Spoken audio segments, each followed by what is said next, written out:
Salut l'équipe, j'espère que vous allez bien. Nouvelle vidéo aujourd'hui et vidéo un peu particulière puisque ça va être un concept que j'ai encore jamais fait sur ma chaîne. Ce qui s'est passé, c'est que j'ai retrouvé mes anciens programmes de muscu, genre mes premières années. Donc j'ai retrouvé un de mes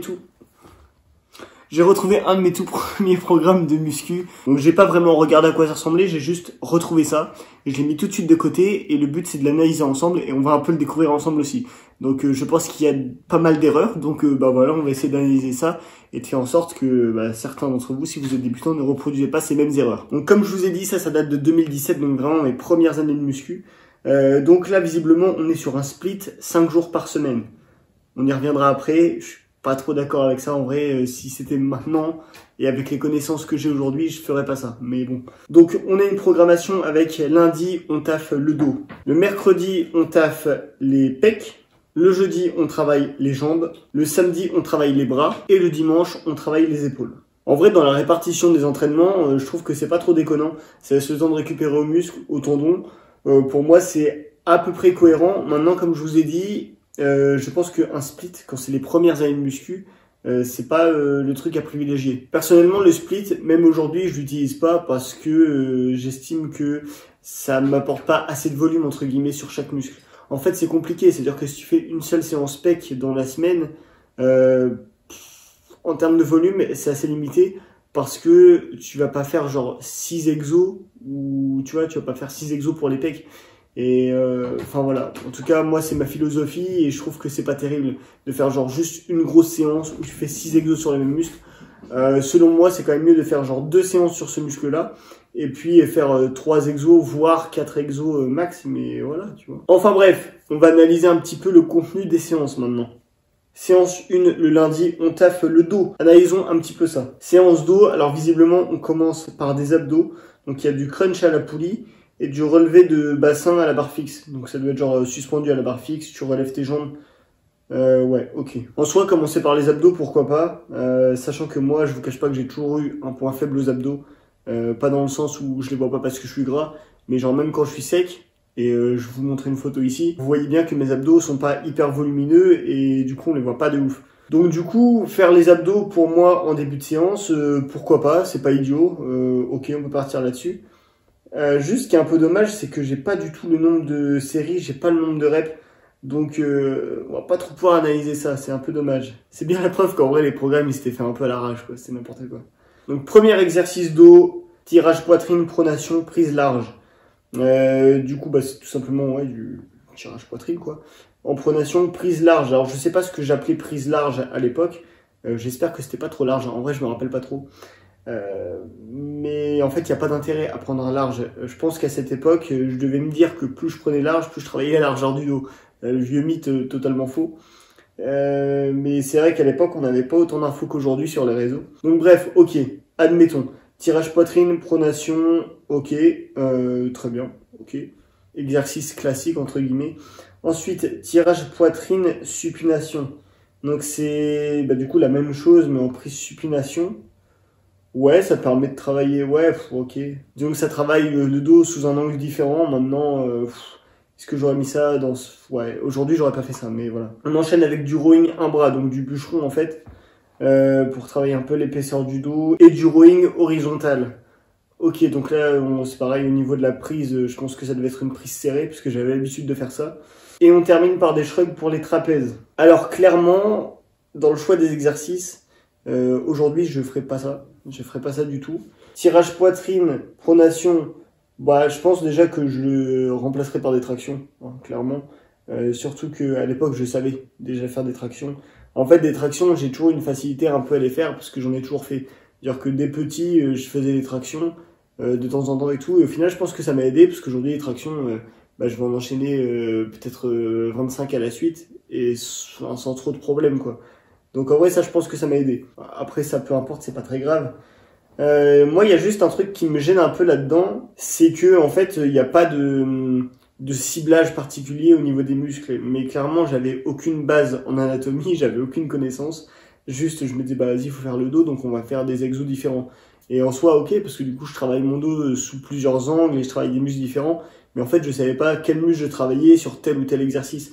Donc aujourd'hui, j'essaierai de mettre un petit peu plus l'accent sur le grand dorsal, par exemple, sur un exercice. Après, je focuserai peut-être un peu plus le trapèze. Bon, voilà. En fait, j'essaierai de faire quelque chose de cohérent et d'essayer de rien oublier. Là, pour le coup, là, clairement, je mets juste une multitude d'exercices pour travailler le dos avec des angles différents. Mais c'est pas forcément optimal si je veux développer un dos dans son ensemble. Donc, ouais, un peu à revoir quand même cette séance-là. Séance number 2. On passe du coup sur les pecs le mercredi. Alors, on recommence visiblement les mêmes exercices en début de séance pour les abdos. Ok, je sais pas, j'espère que j'ai pas fait ça toutes les séances, parce que si je bosse les abdos 5 fois par semaine... Nous du coup, crunch poulie, relevé de bassin à la barre fixe, ok, en début de séance toujours. Ensuite, je démarre avec des écartés couchés, j'enchaîne avec du développé couché, donc à la barre, du développé incliné à la barre, et du squeeze press incliné. Oh là là là là là là. Oh putain. Oh les gars, là y a rien qui va. Ok, les abdos en début de séance, je sais pas, je peux pas encore me prononcer, on verra sur les autres séances que j'ai mis. Mais si on passe juste sur les pecs. Pourquoi des écartés couchés en premier exercice, sachant que en soi, bah là j'étais trop tôt dans ma pratique de la muscu pour déceler s'il y avait un point faible ou pas, et clairement je savais même pas ce que c'était que de la pré-fatigue. Donc là, c'est pas très cohérent en soi, parce que, entre guillemets, là, je vais bouffer de l'énergie avant de passer sur un développé couché. Donc à la limite, ce que j'aurais pu faire, c'est les mettre après le développé couché, le développé incliné, pour aller chercher des séries un petit peu plus longues, et voilà. Mais bon, ok, admettons, après, en soi, c'est pas faux, hein. Enfin, c'est pas idiot de mettre des écartés couchés en premier exercice, mais il faut juste savoir pourquoi on le fait. Et là, clairement, je savais pas du tout pourquoi je faisais ça. Juste des exercices, je me suis dit on va varier, on va faire ça et tout. Et je pense qu'à cette époque, je devais changer de programme toutes les 4 ou 6 semaines. Donc c'est n'importe quoi. Clairement, c'est n'importe quoi à ne pas faire, les amis. Gardez votre programme aussi longtemps que vous progressez dessus. Et surtout, essayez de faire un programme construit et intelligent. Pas comme ça. Donc écarté couché, ensuite développé couché à la barre.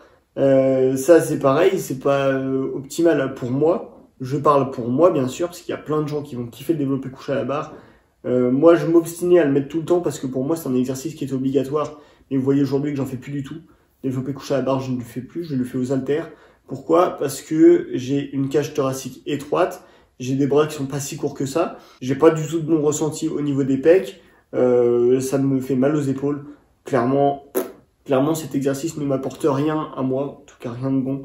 Donc ok, bon, bah ça, je m'obstine à le mettre tout le temps, mais bon. J'enchaîne avec du développé incliné à la barre, bah, c'est un peu la même chose.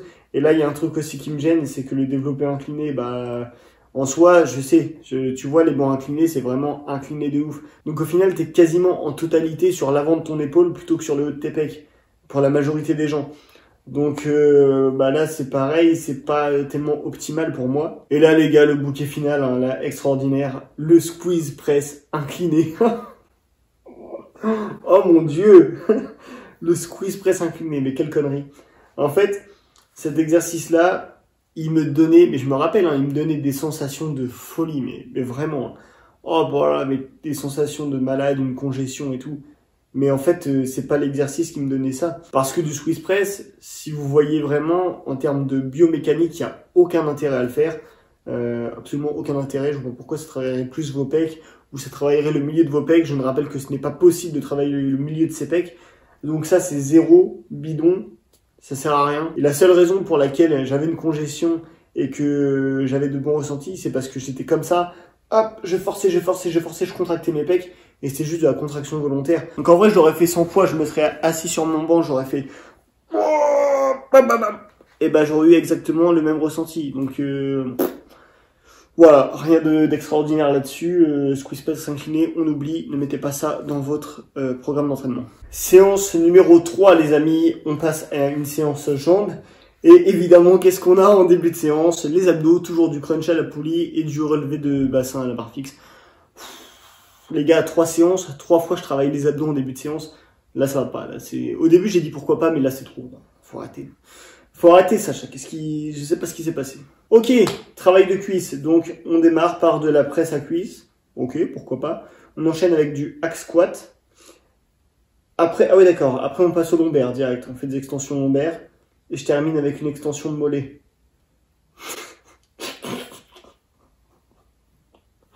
Mais c'est quoi cette séance de merde? Oh, la séance claquée. Ok, bah là, il y a plein de trucs qui vont pas. Hein. Bon, alors déjà, le crunch, relevé de bassin en début de séance. Au début, je disais, ok, pourquoi pas. Là, c'est bon, faut arrêter. Faut arrêter, ça va pas. Beaucoup trop d'abdos, là. 3 fois les abdos en 3 séances, c'est trop. Ok, ensuite, passons au travail de cuisse. Donc là, faut savoir déjà que moi, je prends tout dans les quadris. Donc j'ai un point fort quadriceps, je prends tout dedans. Donc que ce soit presse à cuisse, axe squat, je vais tout prendre dans les quadris uniquement, direct. Ensuite, on a lombaire. Lombaire, alors effectivement, il y a peut-être un petit étirement au niveau des ischios, mais c'est pas suffisant.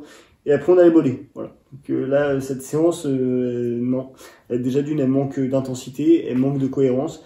Il y a quasiment pas de volume. Il y a pas de volume sur les ischios. Donc là, ce que j'aurais fait déjà pour les ischios, c'est rajouter quelque chose, genre peut-être du soulevé de terre jambes tendues, pour avoir un exercice à forte tension d'étirement, et peut-être un leg curl, genre pour avoir un exercice à forte tension de contraction. Comme ça, les deux, c'est complet, à peu près pour les ischios, on est pas mal. Et après, pour les quadris, j'aurais peut-être pas mis ça, mais bon, ok. Et puis, pour les mollets, j'aurais rajouté autre chose, un autre exercice pour avoir vraiment quelque chose de complet aussi au niveau de l'entraînement des mollets. Donc non, franchement, là, cette séance, ça va pas, que ce soit les abdos, que ce soit la séance jambes en elle-même, c'est nul. C'est nul, donc les gars, ça c'est 0 sur 20. On passe à la suite. Ok, la suite, séance bras du samedi. Alors on a quoi? On a du... Alors il n'y a pas d'abdos, première chose, il n'y a pas d'abdos, ça c'est bien. Curl barre Z, curl incliné, curl marteau, curl pupitre. Et après, on passe au triceps, développé couché, prise serrée, barre au fond, extension de nuque. Ok, là ça fait beaucoup. Hein. Ça fait beaucoup d'exercices. Alors je sais pas combien de séries j'avais mis. Enfin, ça c'est encore le truc, c'est que je sais pas combien de séries j'avais mis, mais ça fait beaucoup d'exercices pour les bras. Donc curl incliné, curl marteau, curl pupitre. Wow. En fait, ce que j'ai voulu faire, je pense, c'est mettre un exercice de base en début, genre curl barre Z pour les biceps et développé couché prise serrée pour les triceps. C'est pas idiot. Mais après, il aurait fallu faire un choix au niveau des exercices, mettre un peu moins d'exercices.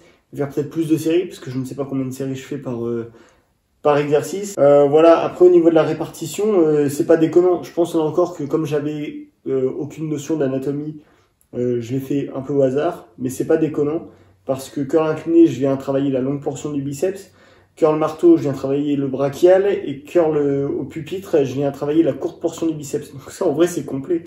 C'est complet de ouf. Et après, pour tout ce qui est triceps, j'ai un premier exercice développé couché prise serrée. Ok, exercice de base. Ensuite, j'ai un travail de barre au front. Et j'ai un travail d'extension nuque où là, on va plus cibler à la longue portion. Donc, en vrai de vrai, là aussi, c'est plutôt complet. En vrai, cette séance, elle n'est pas déconnante. C'est juste qu'il y a trop de... Il y a trop. C'est trop. Mais cette séance, elle n'est pas si déconnante que ça. Par contre, je vais avoir une congestion de porc à la fin. Je me rappelle plus trop, mais... Ouais, ok, pas mal. C'est pour ça que je vous dis que le split, en fait, c'est pas foufou, surtout quand tu démarres après de nombreuses années d'entraînement, pourquoi pas. Mais quand tu démarres, je suis pas trop pour, parce que là, vous voyez, genre, je mets vraiment une multitude d'exercices, et voilà, c'est une fois dans la semaine. Alors qu'en vrai, si je faisais ces muscles-là, peut-être 2 fois dans la semaine, mais avec un peu moins d'exo à chaque fois, ça me permettrait d'être plus efficace, donc voilà, c'est mon ressenti. Alors, il nous reste la séance épaules du dimanche. On a quoi? On a des élévations latérales en léger. Ok, je sais toujours pas le nombre de reps, mais ok. Développé militaire. Élévation latérale en lourd. De l'oiseau. Et du rowing menton en léger. Ouais, on sait pas déjà, on sait pas ce que ça veut dire. Lourd, léger, on sait pas ce que ça veut dire. Non, j'aime pas. Alors, élévation latérale en léger, ok, pourquoi pas, ça aurait pu être intéressant. Genre, si j'avais vu qu'il y a un retard au niveau du faisceau latéral de l'épaule, commencer par ça, pourquoi pas, ça peut être très bien. Mais là encore, comme j'avais aucune connaissance là-dessus, bah, c'est purement du hasard, je pense. Développé militaire, exercice de base, ok, pourquoi pas. Mais après, reprendre les élévations latérales en lourd, en fait, ça fait 2 fois le même exercice, c'est bizarre. C'est bizarre, 2 fois le même exercice, une fois en léger, une fois en lourd. Et puis qu'est-ce que ça veut dire, élévation latérale en lourd? Ça, je recommande pas, parce que si c'est des séries de 6, mauvaise idée. Hein. Faites pas les élévations latérales en série de 6. Si vous mettez vraiment lourd, vous allez finir juste par vous flinguer les épaules. Mauvaise idée. Après, on travaille l'oiseau, donc pour avoir un petit peu de travail d'arrière d'épaule, quand même, je tiens à le souligner, c'est bien, c'est bien. Et après, du rowing menton, C'est pareil, je suis pas fan de cet exercice-là parce que je trouve qu'il met trop de tension au niveau de la coiffe des rotateurs. Donc je suis pas spécialement fan de ça.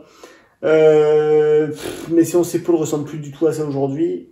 Et heureusement, c'est pas terrible. En vrai, cette séance n'est pas terrible du tout. Il y a trop de trucs à revoir. Trop de trucs à revoir. Déjà, le fait de mettre 2 fois des élévations latérales, une fois en léger, une fois en lourd, je suis pas trop d'accord. Après, qu'il y ait par exemple une fois aux haltères, une fois à la poulie. Par exemple, si vous souhaitez vraiment mettre l'accent sur le faisceau latéral de l'épaule, pourquoi pas, ça peut être intéressant. Mais là, j'imagine que c'est 2 fois aux haltères. Donc, bof. Plus le développé militaire, ok, pourquoi pas. Ça va, parce qu'il n'y a pas trop d'exercices sur l'avant de l'épaule. En général, c'est ce qu'on voit chez les débutants. C'est genre développé militaire, élévation frontale aux haltères, après avoir élévation latérale, élévation frontale à la poulie. Donc là, c'est trop. Donc en vrai, ça va. Par contre, j'aurais pu mettre un petit peu plus d'accent sur l'arrière d'épaule, parce que ça, c'est important. On ne le travaille pas assez de manière générale. Et il est plus dur à développer que le reste. Donc il est très souvent en retard chez les pratiquants. Donc voilà. Bon bah les gars, voilà ce que ça donne. Hein. Ça, c'était un de mes tout premiers programmes de muscu. En tout cas, c'est dans mes toutes premières années de muscu. Je suis pas fan, hein. Je vous dis les gars, franchement, là, il y a trop de trucs à revoir sur ce programme-là. C'est vraiment pas terrible. Ça manquait de connaissances, ça manquait de cohérence. Après, c'est normal, hein, quand on débute, on peut pas avoir toutes les connaissances du monde. Mais là, ça manquait clairement de cohérence et c'était pas terrible du tout, les gars. Donc, si jamais vous débutez, que vous avez un programme que vous trouvez peut-être un peu bancal ou vous avez des doutes, bah, essayez de prendre en compte ce que j'ai dit aujourd'hui et de pas refaire les mêmes erreurs que moi parce que c'était pas terrible. Ça m'a pas empêché de progresser. En vrai, j'ai progressé, mais c'est normal. Tes premières années de muscu, tu progresses tout de suite vite. Mais je pense que j'aurais pu faire les choses bien mieux. C'est un nouveau concept. J'espère que cette vidéo vous a plu. Si c'est le cas, les gars, qu'est-ce qu'on fait? On lâche un like. Qu'est-ce qu'on fait? On lâche un commentaire pour le référencement. Et surtout, qu'est-ce qu'on fait? On s'abonne à la chaîne YouTube des refs. Et puis, vous pouvez également me suivre sur mon Instagram et mon TikTok qui s'affiche juste ici. J'essaye d'être de plus en plus présent sur ces réseaux-là. Merci pour le visionnage, les gars. On se dit à bientôt pour une prochaine vidéo. Bisous et refaites pas les mêmes erreurs que moi. Force à vous, les gars.